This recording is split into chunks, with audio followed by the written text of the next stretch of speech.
చాలా రోజులు ఈ కార్యక్రమం కోసం అడుగుతూ ఉన్నాడు. నిజానికి ఈ నెల 8వ తారీఖు నాడు ఈ సభ కోసం నేను టైం ఇచ్చాను. అయితే ఆ విషయం మర్చిపోయి నేను విశాఖపట్నంలో మరో సభకు ఒప్పుకున్నాను. వాళ్ళు ఫ్లైట్ టికెట్ బుక్ చేశారు. తర్వాత కరపత్రం తీసుకొని వెంకటేశ్వర్లు ఆయన మిత్రులు వచ్చారు నా దగ్గరికి. ఎప్పుడో మనము నవంబర్లోనో డిసెంబర్లోనో అనుకున్నది చాలా రోజుల తర్వాత నేను మర్చిపోయానయ్యా, తర్వాత మళ్ళీ దీన్ని కంటిన్యూ చేసుకుందాము అని అంటే మళ్ళీ అదే రోజు ఆర్ట్స్ కాలేజీలోనే ఈ డేట్ అనుకొని నా డైరీలో రాసుకున్నాను, మళ్ళీ మర్చిపోకుండా ఉండడం కోసం. ఆయన పట్టు వదలకుండా వెంకటేశ్వర్లు పట్టు వదలని బట్టి విక్రమార్కుల్లాగా తప్పనిసరిగా ఈ ప్రాంతంలో సభ పెట్టాలి, మీరు రావాలి. ఆ పట్టుదలతో పనిచేసే క్రమంలో నేను అడిగాను, ఎంతమందిని గ్యాదర్ చేస్తావయ్యా అని అడిగాను. ఒక 500-600 మందిని గ్యాదర్ చేస్తాను సార్ అన్నాడు. సరే, తన ప్రయత్నం చేశాడు. ప్రయత్నం చిత్తశుద్ధితో చేయటం మన వద్దు. ఎంతమంది వస్తారు ఏమిటి అనేది ఇక తర్వాత మనమేమి బీర్లు బిర్యానీలు పెట్టి సభలకి తరలించవలసిన అవసరం మనకు లేదు. ఎవరికైతే ఇంట్రెస్ట్ ఉంటుందో, జాతి పట్ల సమాజం పట్ల కమిట్మెంట్ ఉంటుందో వాళ్ళు వస్తారు, వింటారు. కనుక ఆయన చిత్తశుద్ధితో పనిచేశాడు. ఈ కాలంలో రాగలిగే వాళ్ళు వచ్చారు, వచ్చిన వాళ్ళు మా మిత్రులు. రాని వాళ్ళు కూడా వాళ్ళని మార్చవలసిన బాధ్యత ఉన్నది, వాళ్ళని చైతన్యం చేయవలసిన బాధ్యత ఉన్నది. ఆ క్రమంలో విస్తృతంగా చిన్న చిన్న మీటింగ్లు అయినా సరే 10 మందితో 20 మందితో 50 మందితో ఎక్కడికక్కడ గ్రామాల్లోనే మీటింగ్లు పెట్టి చైతన్యం చేయాలి.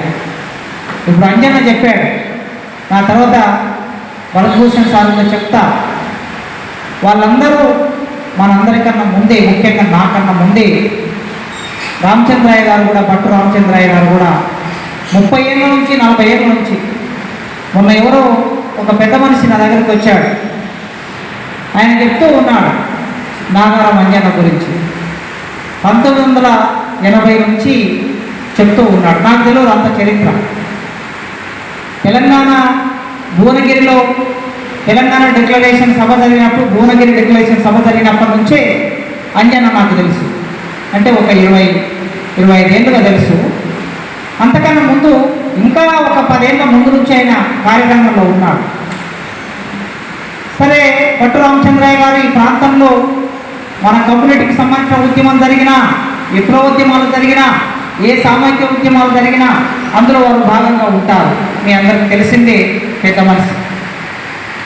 వరదభూషణ్ సారు అత్యున్నతమైన సివిల్ సర్వీసెస్ రాసి ఆ ఉద్యోగం సంపాదించి కేవలం ఉద్యోగం మాత్రమే చేసుకోకుండా ఈ సమాజం కోసం తనకు తోచిన పద్ధతిలో వర్గీకరణ ఉద్యమం వస్తే వర్గీకరణ ఉద్యమంతో ఉన్నాడు.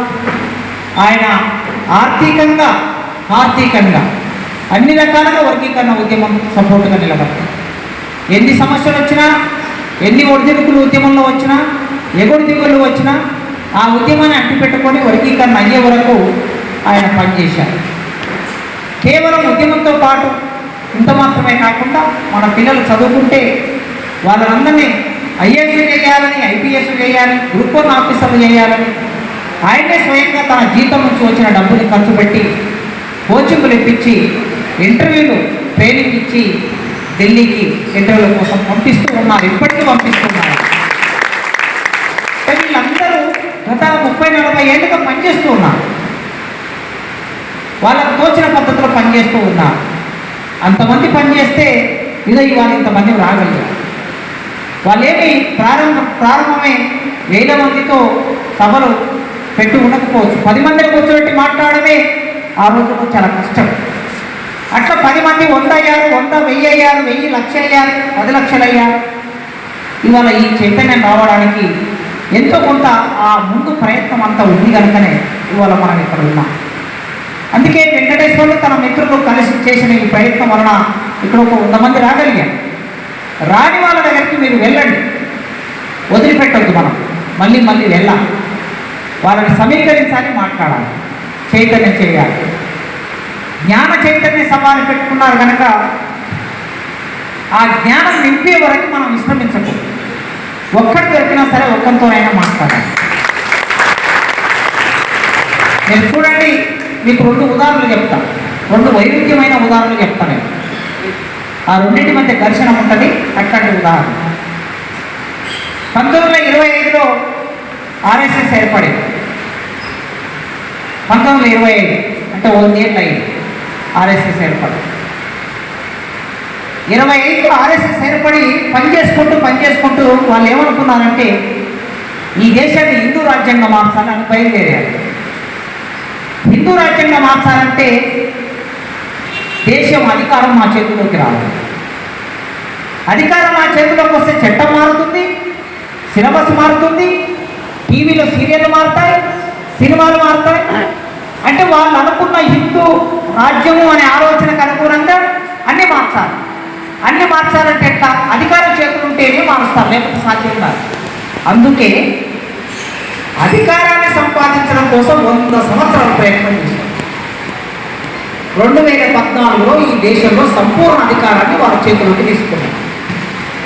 2014లో అధికారాన్ని తీసుకుంటే ఇప్పటికి 10 ఏళ్ళు గడిచింది. వాళ్ళు ఏమంటున్నారంటే 2050 వరకు మేమే అధికారంలో ఉంటాం. ఎంత సాహసం చూడండి. 2050 వరకు మేమే అధికారం అంటే ఇంకా 25 ఏళ్ళు మేమే అధికారంలో ఉంటామంటున్నాం. ఎందుకుంటాము? ఈ దేశాన్ని హిందూ రాజ్యంగా మార్చడానికి. ఇక హిందూ రాజ్యంగా మార్చిన తర్వాత ఇంకోటి అధికారంలోకి ఏం రాడు, ఇక వాడే అధికారంలో. ఇంత స్పష్టమైన పని విధానంతో 100 సంవత్సరాలు పనిచేశారు, అధికారంలోకి వచ్చారు. కుటుంబాన్ని వదిలేస్తారు, కొందరు పెళ్లిళ్ళు కూడా చేసుకోవాలి. బయటెట్టారు ఊళ్ళకు పోయి హనుమాన్ మాల వేసిన వాడి దగ్గర బతుకమ్మ పండుగ అయితే అందులో భాగం అవుతాడు, బోనాల పండుగ అయితే అందులో భాగం అవుతాడు. ఊళ్ళో హిందువులకు సంబంధించిన ఏ పండుగ జరిగినా ఆ పండుగలో మీకు కనిపించకుండా ఆర్ఎస్ఎస్ కార్యకర్త ఉంటాడు, మీరు జాగ్రత్తగా గుర్తుపడితే అట్లా వాళ్ళు 100 సంవత్సరాలుగా అన్నింటిలో భాగమై మన భావజాలాన్ని మనం ప్రచారం చేయాలంటే ఇట్లా పనిచేయాలి. వాళ్ళ పని విధానం మాత్రమే గురించి చెప్పారు, మిగతా నేను దేనితో ఏకీభవించడం లేదు. ఎందుకంటే మళ్ళా ఆర్ఎస్ఎస్లో గొప్పతనం చెప్పాడు, గొప్ప కాశీం అనే వీడియోలు పెట్టేస్తే అదొక పెద్ద వివాదం అయిపోతుంది వాళ్ళ బయట. ఎందుకంటే లక్షల మంది పోరాటం నడిపారు కమ్యూనిస్టు. ఇక్కడ మన దగ్గర రైతాంగ పోరాటం నడిపి నిజాములను కూలదోశారు, భూస్వాములను కూలదోశారు, భూములని ఎంతో కొంత ప్రజల పరం భూములను ఇచ్చారు. మరి ఈ పనంతా చేయడానికి వాళ్ళు ఎట్లా పనిచేశారు? వాళ్ళు ఇల్లును వదిలేశారు, వాళ్ళు కుటుంబాన్ని వదిలేశారు, మొత్తం వదిలేసి ఊళ్ళలోకి వెళ్ళిపోయి మామూలు కార్యకర్తల్లాగా ఉండి ప్రజలని ఒకరిని, ఇద్దరిని, ముగ్గురిని, నలుగురిని ఏకం చేసి ఊళ్ళో గుత్పల సంఘం పెట్టి, రైతు కూలి సంఘం పెట్టి, రైతుల సంఘం పెట్టి, కార్మిక సంఘాలు పెట్టి అందరినీ ఏకం చేసి సైన్యాన్ని తయారు చేసి నైజాంకు వ్యతిరేకంగా పోరాటం నడిపారు. విజయం సాధించారు. విజయం సాధించిన తర్వాత దేశంలో అధికారంలోకి రావాలని, వాళ్ళు కూడా అధికారంలోకి రావాలని కోరుకున్నారు. కమ్యూనిస్టులు అధికారంలోకి రావాలి. వీళ్ళు బీజేపీలో హిందూ రాజ్యం చేయాలనుకుంటే కమ్యూనిస్టులు ఏమన్నారు? సామ్యవాదం చేయాలి, దేశాన్ని సామ్యవాదం రావాలి. ఎందుకు సామ్యవాదం రావాలి? మనుషులు అందరూ సమానంగా ఉండాలి, కులము, మతము, వర్గము తేడా లేకుండా అందరూ సమానంగా ఉండాలి, సమానంగా జీవించాలి. దేశ సంపద మీద అధికారం అందరికీ సమానంగా ఉండాలి. సామ్యవాదం రావాలని బయలుదేరారు. సరే, భారతదేశానికి స్వాతంత్రం వచ్చింది. 52లో ఎన్నికలు జరిగాయి. ఎన్నికల్లో వాళ్ళు పోటీ చేశారు. తెలంగాణలో అధికారంలోకి రాలేకపోయారు. అప్పుడు ఆంధ్ర రాష్ట్రం 2 ప్రతిపక్షంగా ఉండిపోయారు. కేరళలో అధికారంలోకి వచ్చారు, త్రిపురలో అధికారంలోకి వచ్చారు, బెంగాల్లో అధికారంలోకి వచ్చారు, మరికొన్ని రాష్ట్రాల్లో అలయన్స్లో అధికారంలోకి వచ్చారు. రకరకాల పద్ధతుల్లో అధికారంలోకి వచ్చారు. కొన్ని రాష్ట్రాల అధికారాలు కోల్పోయారు. ఇప్పుడు కమ్యూనిస్టులు అని చెబితే ఎవరు వినని ఒకానొక పరిస్థితి దేశంలో కలిగింది. కైందాన్ని త్యాగం చేశారు, ప్రాణాన్ని త్యాగం చేస్తున్నారు కనుక వాళ్ళు సమీకరించారు. నేను ఈ ఉదాహరణ మీకు ఎందుకు చెప్తున్నానంటే, మనం రాజ్యాధికారంలోకి రావాలని నినాదం ఇస్తున్నాం. ఎట్లొస్తామంటే వీళ్ళు ఎట్లా పనిచేసారో మీకు తెలవాలి. వాళ్ళు ఎట్లా పనిచేసారో మీకు తెలిస్తే మనం అట్లా పనిచేయడానికి సిద్ధపడతాం. అందరూ పని చేస్తారా? కొందరే పని చేస్తారు. ఆర్ఎస్ఎస్ వాళ్ళు మొత్తం దేశంలో ఎంతమంది ఉంటారు? ఒక 5-6 లక్షల మంది ఉండొచ్చు. ఇన్ని కోట్ల జనాభాలో 5-6 లక్షల మందే ఉంటారు. కమ్యూనిస్టులు ఎంతమంది ఉంటారు? ఫుల్ టైం పనిచేసేవాళ్ళు వాళ్ళు ఒక 3-4 లక్షల మంది ఉండొచ్చు. మన జనాభా ఎంత ఉంది భారతదేశంలో? చమార్ జనాభా ఎంత ఉంటుంది? ఖచ్చితంగా చమార్ జనాభా 23% వేసుకుంటే 100 కోట్లకి 23 కోట్లు ఉంటాం.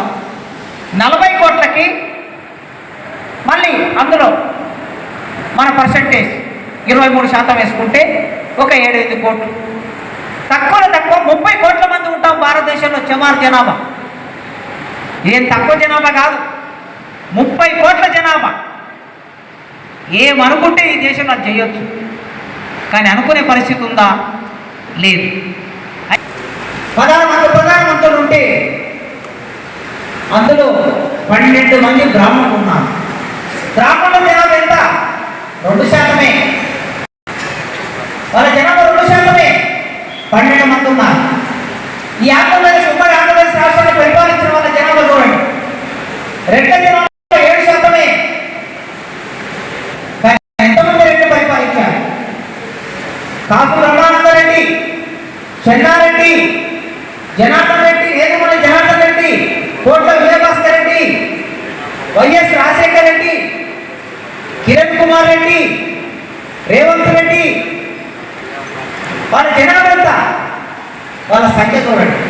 తెలంగాణ రాష్ట్రంలో మన జనాభా 18%, ఎస్సీల జనాభా 18 నుంచి 23% ఉంటుంది. ఒక్కడన్నా ముఖ్యమంత్రి అయ్యిందా? కూడా కాదు, 0.5. కానీ ఎంతనయ్యారు చూడండి, మీరు లెక్కలు వేసుకోండి. ఇట్లా మనం చూస్తే దేశంలో ప్రధానమంత్రులు, రాష్ట్రంలో ముఖ్యమంత్రులు, వాళ్ళ జనాభా 10% కన్నా ఎక్కువ ఎవరికి లేదు, 7% కన్నా ఎక్కువ జనాభా ఎవరికి లేదు. కానీ వాళ్ళు రాష్ట్రానికి ముఖ్యమంత్రులు, దేశానికి ప్రధానమంత్రులు అయ్యారు. మన జనాభా ఇంత ఉంది, ఎందుకు కాలేదు అనే ప్రశ్న వేసుకోవాలి. వేసుకుంటే అటువైపు వెళ్ళడానికి ఇది చైతన్య సభ, జ్ఞాన చైతన్య సభ. జ్ఞానం రావాలి, జ్ఞానం ద్వారా చైతన్యం రావాలి. పూలే ఏం చెప్పాడు? విద్య లేదు మనకి, విద్య లేకపోవడం మూలంగా ఏం లేదు, వివేకం లేదు, వివేకం లేకపోవడం మూలంగా చైతన్యం లేదు, చైతన్యం లేకపోవడం మూలంగా ఆర్థికం లేదు, ఇవన్నీ రాజ్యాధికారం లేదు.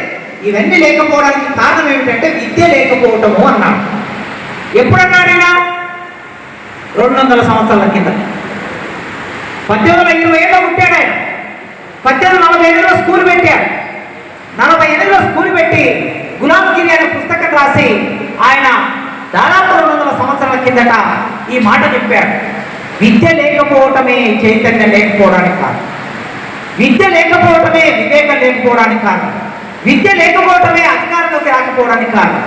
అందుకే విద్య పొందాలి అంటే జ్ఞానం పొందాలి, జ్ఞానం ద్వారా చైతన్యం పొందాలి, చైతన్యం ద్వారా ఏం పొందాలి? రాజ్యాధికారంలోకి వెళ్ళాలి. ఇక్కడ ఉన్న 100 మంది చైతన్యం అయితే మీకు 100 గ్రామాల్లో మీరు చైతన్యం చేస్తారు. తప్పనిసరిగా మీరు చైతన్యం పొందాలి. ఒక రోజుతో జరిగే మార్పు కాదు, మార్పు అనేది చాలా స్లోగా జరుగుతుంది. వేగంగా జరిగే ఏ మార్పు కూడా ఎక్కువ రోజులు నిలబడదు. స్లోగా జరిగే మార్పు ఎక్కువ రోజులు నిలబడుతుంది. దానికి కమిట్మెంట్ అవసరం.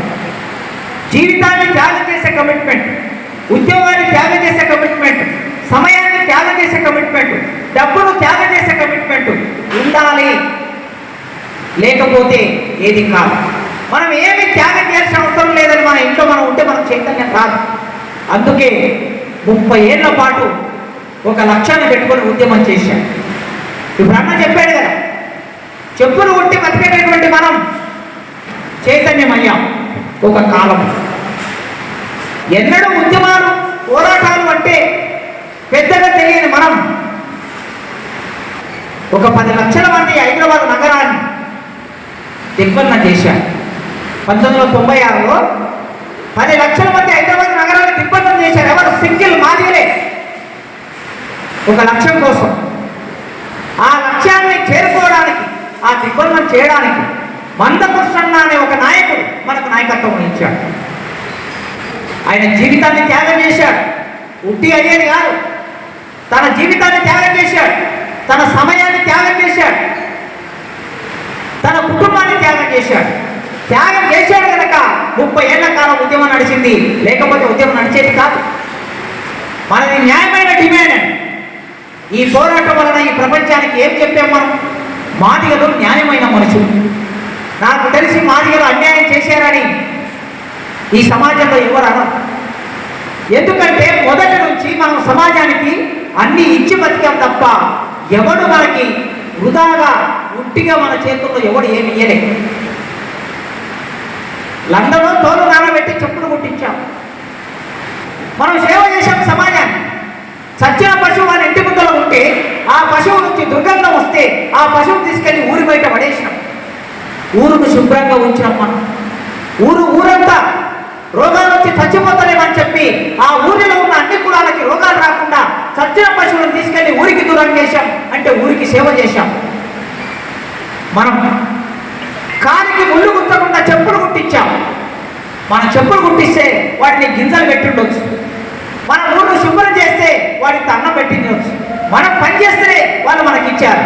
అందుకోసమే ఊళ్ళో ఉన్న సబ్బండ జాతి, సబ్బండ కులాలకి మనం ఏమిచ్చాం? మన దగ్గర ఉన్న శ్రమని వాళ్ళకి ఇచ్చాం. ఊరిలో ఎవరు చచ్చిపోయినా సరే మనం డబ్బు కొడితేనే శవం లేవాలి. మన డబ్బు లేకుండా శవం లేసే అవకాశం. ఊళ్ళో ఏ పెళ్లి జరగాలన్నా ఏ ఇంట్లో ఇప్పుడంటే ఇల్లు వచ్చాయి, బ్యాండ్ మేళాలు వచ్చాయి. బ్యాండ్ మేళాలు రాకముందు 30 ఏళ్ళ కింద, 40 ఏళ్ళ కింద, 50 ఏళ్ళ కిందట మన డబ్బు లేకపోతే ఆ ఊరిలో ఏ కళ్యాణం జరగదు. దేవుడు బయటికి రావాలన్నా, పెళ్లి జరగాలన్నా, శవం పోవాలన్నా మన డబ్బే. చెప్పు కొట్టావు, డబ్బు కొట్టావు, ఊరును శుభ్రం చేశావు. మనం లేకపోతే ఊరు లేదు. అందుకే ఉత్పత్తిలో మనం భాగమయ్యాం. ఆ ఉత్పత్తిలో భాగమయ్యాం కనుక మనం చేసిన శ్రమకి తగిన ఫలితం ఇవ్వకుండా మనం దోపిడీ చేసింది ఊరు. అందుకే ఎవరికి మనం రుణపడి లేము. మనకేమైనా రుణపడి ఉన్నాడు. గురజాసు రాశాడు, భరతవీరుని పాదము కందకుండగా, భరతవీరుని పాదము కందకుండగా చెప్పులు కుట్టి జీవనంపు చేయు నిరాకరింపలేదన్నాడు. అప్పు వంటిది సుమి భరతావని వాని సేవకు అని రాశాడు పెద్దమ్మ. ఓ భరతవీరుడా, నీ పాదము కందకుండగా చెప్పులు కుట్టి జీవనం చేశాం. నిరాకరింపలేదన్నాడు. ఎన్నడన్న మనం నిరాకరించాము. నిరాకరిస్తే వారు ఊరుకుంటారా? సన్న చెప్పు కుట్టించారని చెప్పాడు కదా ఆ దొరలు, ఆ రెడ్లు, వాళ్ళు ఊరుకుంటారా చెప్పు ఉండకపోతే? మన కాలుకు చెప్పు లేకపోయినా సరే వారి కాలుకు చెప్పు కుట్టించాం. అందమైన చెప్పు కుట్టించాం. మెత్తని తొలితో చెప్పు కుట్టించాం. ఆ చెప్పులో కిర్రు కర్ర శబ్దం రావడానికి కొబ్బరికాయ పెట్టి చెప్పు కుట్టించాం. ఎన్ని రకాల ఇంత గొప్ప అందమైనటువంటి ఒక కళాత్మక శక్తి మన దగ్గర ఉన్నది. ఇంత పని చేస్తే మనల్ని దోపిడీ చేశారు వాళ్ళు. ఆ దోపిడీ చేసినటువంటి వాళ్ళు మనకు రుణపడి ఉన్నారు తప్ప అప్పు పట్టిన సుమి భారతావని అన్నాడు గురంజాశ్వ. ఈ దేశమంతా అప్పు పట్టుంది. వాడు జీవితాంతం సేవ చేసుకున్నా మనం అప్పు తీర్చలేము. ఎందుకంటే మనిషి శరీరంలో పాదం కింద ఉంటుంది. పాదాన్ని తక్కువ చూస్తా. మనిషి తన శరీరంలో భాగమైన తన పాదాన్ని, కాలి పాదాన్ని తక్కువ చూస్తే ఆ కాలి పాదాన్ని తక్కువ చూసిన కాలి పాదాన్ని రక్షించడానికి చెప్పు కుట్టించాము. కనుక మనం చాలా గొప్ప అనే విషయాన్ని జాషువా చెప్పాడు. అట్లా చేసిన మనం ఈ దేశంలో ఎవరినైనా అడుక్కొని బతకలే, పనిచేసి బతికినాం. అందుకే మాదిగొల్లకు అన్యాయం జరిగిందంటే అయ్యో బాబు మాదిగొల్లని ఊరంతా మనకు సపోర్ట్ చేసి ఎన్నో నోరు తెరిచి అడగలేదు మాదిగొల్లు. ఇవాళ అడిగారు, మాకు న్యాయం కావాలి, సామాజిక న్యాయం కావాలి. ఈ రాష్ట్రానికి సామాజిక న్యాయం అనే భావనని చూయించింది ఎవరయ్యా అంటే మాదిగలే. అన్ని రకాలుగా సామాజిక న్యాయం, అన్ని కులాల్లో సామాజిక న్యాయం. ఎవడు ఎక్కువ తినొద్దు, ఎవడు తక్కువ తినొద్దు అనే ఒక సామాజిక సూత్రాన్ని మనం ప్రచారం చేశాం. మన ప్రచారం వలన గొల్లపూర్ మనం డోల్ దెబ్బ వేశారు. మనం దండోలు వేస్తే మనల్ని చూసి వాళ్ళు డోల్ దెబ్బ వేశారు. లబ్బడలు నంగాల పేరు కొట్టారు. ఆదివాసులు కుటుంబంతో మోగించారు. చాకలు చాకిరేవు కొట్టారు. మన పోరాటం వలన వాళ్ళు నేర్చుకున్నారు. సామాజిక న్యాయాన్ని సాధించడానికి సుదీర్ఘంగా పోరాటం 30 ఏళ్ళ పోరాటం నడిపాం. ఆ పోరాటంలో అందరూ భాగస్వాములు అయ్యారు. అయితే ఎవరు ఎంత భాగస్వామ్యమైనా అల్టిమేట్గా మందకృష్ణనే ఈ పోరాటానికి నాయకుడు. ఆయననే ఈ పోరాటాన్ని ముందుకు తీసుకెళ్లి నిలబెట్టాడు. ఎన్ని అడ్డంకులు వచ్చినా ఆ విషయంలో రెండో మాట లేదు. ఇప్పుడు మనం చేయవలసింది ఏమిటి అనేది ప్రధాన అంశం. ఇప్పుడు మనం ఈ సమాజంతో ఏమి సంభాషించాలి? నేను యూనివర్సిటీలో ఉంటాను, ఊళ్ళల్లో మీటింగ్లకు వెళ్తూ ఉంటాను, చూస్తూ ఉంటాను. అనుకోకపోతే మీకు విషయం చెప్తా, అనుకోవద్దు కూడా. నేను చెప్పకపోతే ఎవరు చెప్తాను? నేనే చెప్పాలి. వేరే వాడు చెప్పలేడు, ఆ ధైర్యం చేయలేడు, వేరే కులం వాడు చెప్పలేడు. నాకు హక్కు ఉంది. ఎందుకు హక్కు ఉందంటే నేను మీ బిడ్డని, మీ తమ్ముని, మీ అన్నని. ఈ ఉద్యమంలో నేను భాగమయ్యాను 30 ఏళ్ళుగా, కనుక నాకు సర్వ హక్కు ఉంది. ఏం చెప్పాలి నేను? క్రమశిక్షణ లోపించింది మనలో. క్రమశిక్షణతో చెప్పులు కొట్టి డబ్బులు కొట్టి జీవించిన మన తాతలు, ముత్తాతలు, తల్లిదండ్రులు క్రమశిక్షణ మారు పేరు మనమే. ఎన్నడూ ఎవరిని దోపిడికి, ఎన్నడూ పల్లెత్తు మాట అనలే, అన్యాయంగా ఎవరిని దూషించలే. పనిచేసి బతికాం, తల వంచుకొని బతికాం, దోపిడికి గురి అయ్యాం. 10 రోజుల్లో చెప్పులు కుట్టి తెచ్చిస్తామంటే 10 రోజుల్లో చెప్పులు కుట్టి ఇచ్చాం. అది మన క్రమశిక్షణ. నీకు టైంకి వచ్చి డబ్బు కొడతామంటే టైంకి డబ్బు కొట్టాం. అది మన క్రమశిక్షణ. చచ్చిన శవాన్ని వంద వరకు తీసుకెళ్ళాం, చచ్చిన పశువును తీసి పక్కన పడేసాం. ఈ క్రమశిక్షణ మన పూర్వం నుంచి మనం కప్పినటువంటి ఈ క్రమశిక్షణ సమాజానికి క్రమశిక్షణ పోయింది. ఈ దేశంలో క్రమశిక్షణ ఈ సమాజానికి కోల్పోయింది. అందులో మనం భాగం కనుక మనం కూడా కోల్పోయాం. మనం కొద్దిగా ఎక్కువ కోల్పోయాం. పై కులాల వాళ్ళకి క్రమశిక్షణ లేకపోతే నష్టమేం లేదు. వాళ్ళ తాత ముత్తాతలు సంపాదించిన డబ్బు ఉంటుంది, బతుకుతారు. మనకు క్రమశిక్షణ లేకపోతే మనం కోల్పోతాం, ఎదగలేము. మనిషి ఎదగడానికి క్రమశిక్షణ మొట్టమొదటి మెట్టు. భరతభూషణ్ గారు ఐఏఎస్ ఆఫీసర్ అయ్యారంటే క్రమశిక్షణతో చదవకపోతే ఐఏఎస్ ఆఫీసర్ ఎట్లా అవుతాడు? కాదు. అన్న అడ్వకేట్ అయ్యారు అయ్యారంటే, సార్ ఎంఈఓ అయ్యారంటే క్రమశిక్షణ లేకపోతే ఎట్లా అవుతాం? ఈ క్రమశిక్షణ మన సమాజానికి నేర్పాలి. మీరు తల్లిదండ్రులుగా ఉన్నవారు లేదా అన్నదమ్ములుగా ఉన్నవారు, మీరు పొద్దున్నే ఇంట్లో నిద్ర లేవటం, ఉదయాన్నే ఇంట్లో నిద్ర లేవటం అనేది మన జీవితంలో మొట్టమొదటి అంశం. 10 గంటలకో 9 గంటలకో ఎప్పుడో రాత్రి పండుకొని నా ఇష్టం వచ్చినప్పుడు లేస్తా అంటే, నీ ఇష్టం వచ్చినప్పుడు లేస్తా అంటే సమాజం నీ ఇష్టానికి అనుకూలంగా ఉండదు. వాడు 10 గంటలకు రమ్మంటాడు, 10 గంటలకు నువ్వు వాళ్ళ దగ్గరికి వెళ్ళాలి. నువ్వు 10 గంటలకు నిద్ర చేస్తే 10 గంటలకు ఎట్లా వెళ్తావు? వెళ్ళలేవు.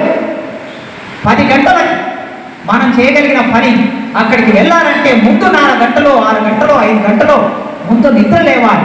నిద్ర లేచి మన కార్యకలాపాన్ని మొదలు పెట్టాలి. క్రమశిక్షణతో అధ్యయనం చేయాలి. విద్య అనేది క్రమశిక్షణలో భాగం. క్రమశిక్షణ లేకపోతే విద్య మనకు అవ్వదు.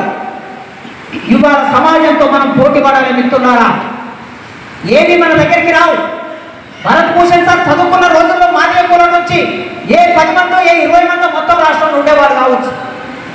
తెలంగాణ లాంటి ప్రాంతంలో, ఆంధ్రప్రదేశ్లో 100 మంది ఉండేవారు కావచ్చు. కానీ ఇవాళ సమాజంతో మనం పోటీ పడాలి. ప్రతి ఒక్కరు చదువుకున్న వాళ్ళతో పోటీ పడాలంటే ఎగ్జామ్ రాయాలి, ఇంటర్వ్యూ చేయాలి. ఇవన్నీ చేయాలంటే మనకి సబ్జెక్ట్ ఉండాలి. సబ్జెక్ట్ లేకుండా మనం అరాచకం చేస్తే మన దగ్గరికి ఏమి రాదు. నేను వింటూ ఉన్నా అక్కడక్కడ.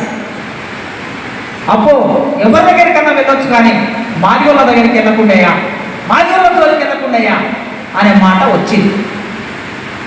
అయ్యో మాదిగోళ్ళు 30 ఏళ్ల కిందట అయ్యో మాదిగోళ్ళు అని మన పట్ల జాలి, మనకు సాయం చేశారు.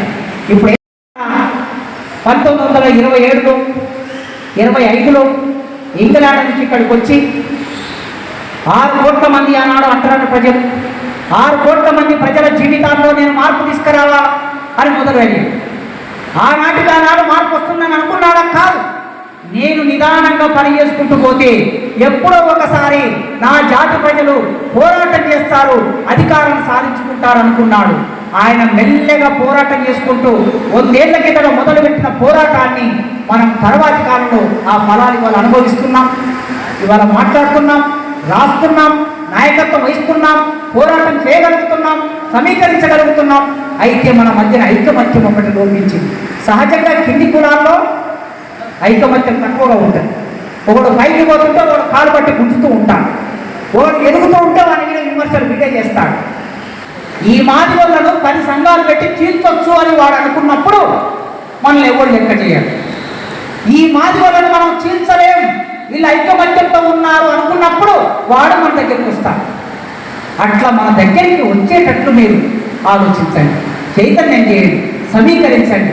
అంబేద్కర్ ఆనాడు ఆలోచన చేశాడు, ఆలోచన ఇచ్చాడు. ఇవాళ ఇంతమందికి చైతన్యం అయ్యాము. మనం సమాజానికి చైతన్యం చేయకపోతే ద్రోహం చేసిన వాళ్ళం అవుతాం, నష్టం చేసిన వాళ్ళం అవుతాం. కనుక జ్ఞాన చైతన్య సభ ఇది ఎటు దారి తీయాలంటే సమాజాన్ని విముక్తి చేసే వైపు దారి తీయాలి, మన సమాజాన్ని విముక్తి చేసే వైపు దారి తీయాలి. ఆ క్రమంలో నన్ను ఇక్కడికి పిలిచి ఓపికతో ఇంతసేపు నా మాటలు విన్నందుకు మిత్రులారా, నా రొటీన్ ఉపన్యాసానికి భిన్నంగా నేను మాట్లాడాను. నా ఉపన్యాసం ఇప్పుడు ఉంటుంది, మామూలు మీ అందరికీ తెలుసు. ఇది కేవలం నేను ఇప్పటి నుంచి మాదిగ కమ్యూనిటీలోకి వస్తే ఈ విషయాలు తప్ప ఇక నేను ఏం చెప్పాను. ఏ ఊరికి పోయినా ఇదే చెప్తాను నేను. ఇది అవసరం. నేర్పకపోతే, నేర్పించేవాడు లేకపోతే నష్టపోతుంది సమాజం. తన తప్పు వాడు చేస్తున్న తప్పు వాడికి తెలియదు. నేను విజ్ఞప్తి చేస్తున్న వేదిక మీద ఉన్న పెద్దలకి మీరందరూ ఇదే మాట చెప్పండి. చెప్పగా చెప్పగా చెప్పగా కొద్దిమంది అయినా మారుతారు. ఆ మార్పు రావాలి. చిట్ట చివరికి దయచేసి మద్యము తాగటం అనే అలవాటును ఈ రోజు నుంచి చైతన్యం అంటే వెంకటేశ్వరులు పెట్టిన చైతన్యం అంటే ఆ చైతన్యం ఈ రోజు నుంచే మొదలు కావాలి. నా జీవితంలో నేను ఎన్నడూ తాగలేదు కనుక నేను ఈ మాట చెప్పే ధైర్యం నాకుంది. ఆ ధైర్యం నాకున్నది. నా తమ్ముడు గారు, నా అన్నలు గారు నేను మీకు విజ్ఞప్తి చేస్తున్నాను. దయచేసి అదేం పెద్ద విషయం కాదు. అదే మన జీవితంలో కిడ్నీ కాదు, మన జీవితంలో గుండె కాదు, మన జీవితంలో లివర్ కాదు. అయ్యో లివర్ పోయింది నేను ఎట్లా బతుకుతా లేదు. పైగా అది రాగితే లివర్ పోతుంది, అది రాగితే గుండె పోతుంది, అది రాగితే కిడ్నీ పోతుంది. ఆ తర్వాత నువ్వు వస్తావు, ఆ తర్వాత నీ పిల్లలు దిక్కులేని ఉన్నాయి. ఇంత ఎందుకు చేసుకోవాలి? మనం గట్టిగా మనసులో అనుకుంటే 30 ఏళ్ళు కొట్లాడే లక్ష్యాన్ని సాధించుకున్నాం కదా. మనం మనసులో అనుకుంటే బంద్ చేయలేమా? తాగుడు బంద్ చేయలేమా? వాడికి ఎందుకు డబ్బులు తగలబెట్టాలి? రోజుకు 200 ఖర్చు పెడితే రోజుకు 200, 30 రోజులకు ఎన్ని? 6,000 రూపాయలు. సంవత్సరానికి ఎన్ని? 72,000. బంగారం ధర ఎంత? 1,00,000 రూపాయలు. 30 తులాల బంగారం వస్తుందండి. 30 తులాల బంగారం జస్ట్ నువ్వు తాగుడు మానేస్తే. కనుక దయచేసి తాగుడు మానేయండి. మనిషిని విధ్వంసం చేస్తుంది, అది లొంగిపోయేటట్లు చేస్తుంది, బానిసం చేస్తుంది. వాడు మనల్ని బానిసలుగా మార్చడానికి గంజాయి అలవాటు చేస్తున్నారు, మద్యపానీయాలు అలవాటు చేస్తున్నారు, తాగుడు అలవాటు చేస్తున్నారు. ఈ రోజు నుంచి వెంకటేశ్వర్లు గ్రామ గ్రామాన ఇది ఒక చైతన్యంగా మీరు ప్రారంభం చేయండి. తప్పనిసరిగా మీ తమ్ముడిగా, మీ అన్నగా నేను చెప్పిన ఈ మాటని మన్నించి మీరు పాటిస్తారని కోరుకుంటూ మీ అందరికీ జై భీమ్ వందనాలతో ముగిస్తున్నాను.